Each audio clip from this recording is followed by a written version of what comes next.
La France dans tous ses états, le fait du jour. La loi d'urgence agricole est en ce moment examinée au Sénat. On en parlait hier. L'objectif affiché est clair. Il faut sauver l'agriculture française, la souveraineté alimentaire, s'adapter aux nouvelles technologies, aux nouvelles intempéries, ne plus dépendre des importations.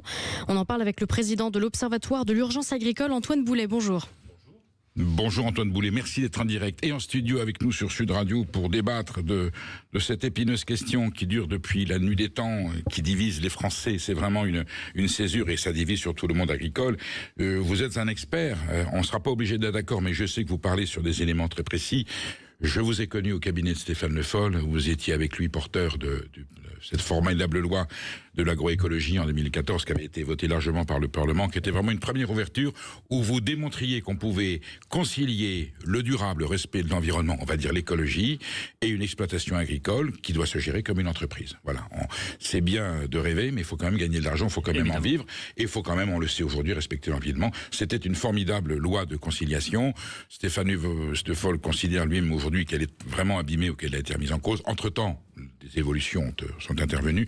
Donc le problème reste posé. Est-ce qu'on peut avoir une agriculture performante, pertinente, dont les acteurs vivent de leur travail et qui pour autant ne nous inquiète pas parce qu'elle respecte à la fois l'environnement français, nos paysages, nos campagnes, la nature et ne nous fait pas de mal. Arrive là-dessus, attention. Pour vivre, j'allais dire heureux, il faut être compétitif. Et souvent, la compétitivité nous impose de nous aligner sur des règles qui ne sont pas forcément celles que l'on souhaiterait. Voilà, on en est aujourd'hui. Antoine Boulet, je vous pose la question simplement. Est-ce que cette nouvelle énième loi d'urgence portée par Madame Annie Genevard répond aux problèmes, apporte les solutions courageuses et nécessaires que nous attendons depuis tant d'années? Comme souvent dans le processus législatif, mais ça dépasse l'agriculture, elle a été dévoyée de son sens. Par qui?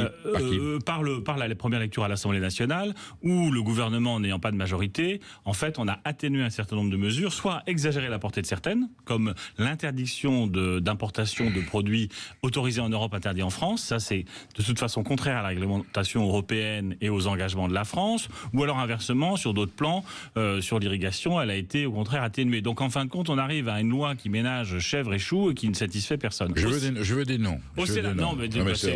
Personne, c'est leur droit. C'est la gauche, c'est les écologistes. C'est plutôt la gauche. Mais parce que la gauche et LFI en particulier se fait maintenant profession d'instrumentaliser l'agriculture, d'agiter des peurs qui, de mon point de vue, mais pas seulement du mien, sont infondées.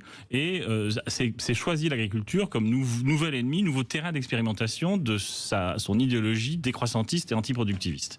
Et donc on cible les agriculteurs qui souffrent et on les empêche de travailler. C'est ça le point de départ de cette... Alors au Sénat, ça s'améliore un peu et la version qui passera, c'est un peu technique, mais en commission mixte paritaire, donc cette enceinte où sénateurs et députés se retrouvent pour trouver un texte définitif, la version qui arrive là est un peu meilleure puisqu'elle a été amendée au Sénat. Le Sénat et en particulier le groupe des Républicains dont le président a longtemps été Bruno Retailleau, et je le sais pour en avoir beaucoup discuté avec eux, ils sont quand même dans une logique productiviste de la FNSEA. Ils sont pas fous, mais voilà, on est sur un modèle beaucoup plus économiste et beaucoup plus exportateur, quelles que soient les conditions, qu'une mesure de préservation de notre patrimoine et de nos paysans. Le débat est ouvert et le Sénat sera toujours comme ça. Il n'aura pas le dernier mot.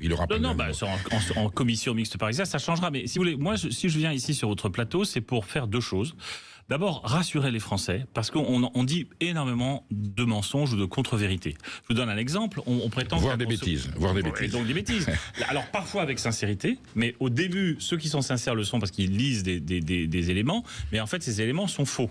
Je vous donne un exemple sur, par exemple, l'augmentation théorique des pesticides. Non, depuis 20 ans, on a divisé par 2 les tonnes de pesticides appliquées dans ce pays. On est passé de 120 000 à 60 000, et depuis 10 ans, ça ne décroît plus, mais à l'intérieur de ces 60 000, vous avez 10 000 tonnes de pesticides bio. Donc des pesticides qui ne sont pas des pesticides chimiques. Donc en réalité, ça continue. Le chimique continue de décroître. Les substances les plus nocives, cancérigènes, mutagènes, elles ont décru significativement. Donc il est faux de dire qu'on met toujours plus de produits chimiques dans les champs. Premièrement. Deuxièmement, il y a cette manipulation, et moi j'ai un respect, et on a tous dans nos familles malheureusement des malades du cancer, on peut l'être même soi-même d'ailleurs, donc c'est un sujet que je prends très au sérieux, mais la manipulation, l'équivalence qu'on cherche à établir entre pratique agricole et cancer est vraiment dégueulasse, parce que là aussi c'est faux. C'est faux. C'est faux pour certains cas, mais il y a eu des cancers d'origine agricole avérés. Les produits utilisés en France présentent un niveau de sécurité énorme. Et je vous renvoie aux travaux du professeur Jérôme Barrière et surtout Jacques Robert. Oui, bien sûr. Jacques Robert, qui est ancien président de la Société française de cancérologie, patron de toute la cancérode en Nouvelle-Aquitaine, qui vient de prendre sa retraite, qui écrit dans Innovation et thérapeutique en oncologie toutes les fausses nouvelles. Même les clusters, aujourd'hui, vous savez, on parle des cancers d'enfants. En réalité, quand vous avez sur les investigations de toutes les autorités sanitaires sont énormes et n'ont pas conclu un lien de causalité, parce que quand vous avez 7 cas au lieu de 2, on parle d'un nombre de cas tellement réduit, vous ne pouvez pas considérer. C'est comme si vous disiez, on lance une pièce une fois sur 1 million, elle retombera sur la tranche, ben vous pouvez tomber 2 fois de suite, et c'est pas une... Vous voyez, Antoine Boulet, c'est un débat d'experts, vous avez d'autres scientifiques qui ne sont pas du même avis que... Oui, mais ils ne sont pas cancérologues, ils ne sont pas épidémiologistes. D'accord, mais on pourra débattre sans fin. Est-ce que, oui ou non, les produits phytosanitaires utilisés dans l'agriculture française depuis 30 ou 40 ans ont occasionné des maladies graves? Oui. Depuis 30 ou 40 ans, oui, mais depuis 20 ans, non. Est-ce que ça va mieux? Est-ce qu'il y en a moins? Oui. Voilà. Est-ce qu'il y en a encore? De mon point de vue, non. Et je vais vous donner un autre exemple. Là, vous affirmez aujourd'hui sur cette antenne que plus aucun produit phytosanitaire utilisé par l'agriculture française ne sont nocifs pour la santé. Ce que j'affirme, c'est que la science ne le dit pas. Et ce que je reproche aux tenants, aux opposants à l'agriculture, qui ont fait un combat idéologique, antiproductif, comme ils sont d'ailleurs anti-industriels, comme ils sont en réalité anti-français, je leur reproche d'instrumentaliser la science et de détourner la réalité. Vous préférez le doute à la précaution? Non, vous dites on n'a pas la preuve que... La science, par définition, c'est le doute. La science, c'est le doute. Et ceux qui affirment... Moi, ce que je peux vous dire, et c'est avéré, c'est que nous n'avons pas, aujourd'hui, d'éléments qui prouvent... Et les manipulations abondent. Vous vous souvenez, vous parliez du temps de Stéphane Le Foll, de Gilles Serralini et de son étude sur les rats, qui s'est avéré totalement mensongère. Tout à fait. Les produits OGM qu'il a testés, en réalité, ne donnaient pas le cancer. Ça ne jette pas le discrédit sur la totalité des réserves et des réticences que l'on... Les mensonges sont éhontés de la part des antiproductifs. Je vous le concède et je suis le premier. Mais s'ils ont raison, pourquoi mentir? Je vous dis seulement que nous cherchons à nous aligner aujourd'hui sur des formes de production qui sont compétitives, peut-être au détriment de l'environnement et de la santé, et que la totalité des produits phytosanitaires utilisés dans l'agriculture française ne sont pas sains, Antoine Boulet. Rien ne permet de l'affirmer. Je vous donne un autre exemple. Prenons le cas des Pays-Bas. Aux Pays-Bas, l'intensité d'utilisation de produits non bio, donc de produits originaires de l'industrie, est 3,5 fois supérieure à l'hectare par rapport à la France. Quel est le taux de prévalence ou d'incidence du cancer, c'est-à-dire en rapport à la population? Il est légèrement inférieur. Donc, si cette équivalence entre pratiques agricoles et incidence du cancer existait, on devrait quand même en avoir une trace dans un pays qui, depuis des dizaines d'années, utilise 3 fois et demi. Les Pays-Bas ne sont pas pour moi une référence morale ni politique. À tous les points de vue, ce sont des gens qui font... C'est pas bien. Je dis qu'ils utilisent 3 fois et demi plus de pesticides que nous et qu'ils n'ont pas 1 fois plus de cancer que nous. Donc, à un moment donné, il faut quand même ouvrir les yeux sur la réalité. On peut être contre l'agriculture productive, on peut être pour la décroissance, on peut être pour le sous-développement. D'autres experts disent que si, qu'il y a quand même des maladies... Des experts qui sont ni cancer... Non, mais là, c'est pas une question d'experts. Non, mais il n'y a pas forcément que le cancer. Il peut y avoir des maladies épouvantables. Il y a d'autres sujets qui sont, par exemple, la biodiversité. Il y a des tas d'autres sujets. Pour en revenir à cette loi d'urgence, est-ce qu'il y a des aspects positifs?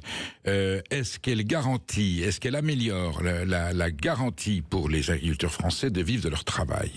En l'état, elle s'en rapproche un petit peu. Si on permet la réintroduction de substances qui sont autorisées aujourd'hui dans tous les pays du monde et dans les 25 pays sur 26 de l'Union européenne, donc je me mélange avec le Brexit, enfin en tout cas dans tous les pays de l'Union européenne sauf la France, donc ça s'en rapproche un petit peu. Si elles permettent de faire une mesure de bon sens qui consiste à stocker de l'eau pendant les périodes à forte précipitation pour la libérer en période sèche, elle permettra un petit peu, et si elle permet également de faire en sorte que les règles soient égales pour tous. Antoine Boulet, est-ce qu'elle prévoit l'interdiction ou des difficultés d'importation de produits contenant des substances interdites en Europe et en France? Est-ce qu'elle est une barrière qui protège nos consommateurs et nos agriculteurs contre des produits qui sont interdits ici, mais qu'on importe parce que pour des raisons de... En Europe, oui. En France, elle, dans sa version actuelle modifiée par le gouvernement, elle ne le permet pas parce que c'est l'Europe qui fait foi. Donc c'est pas une loi d'urgence.